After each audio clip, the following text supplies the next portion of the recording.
Беше некоја, да не речам, сладка сиромаштија. Немаше некој висок стандард на татковците наши, на фамилиите наши, на сите. И прибравме некој динар, купиме 5 карти, а 12 души треба да видиме.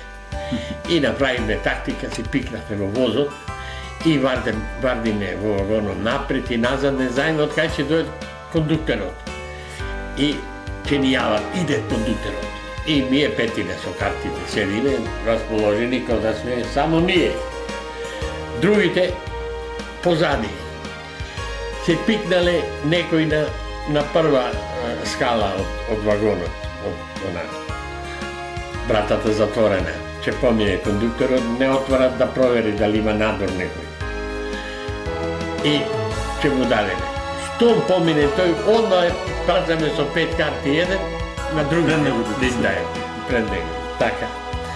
И одење и враќање со 5 карти, 12 души не приметија. Не однешно, немавме пари, а треба да играме. И не само да играме, и да ја добиеме утакмица.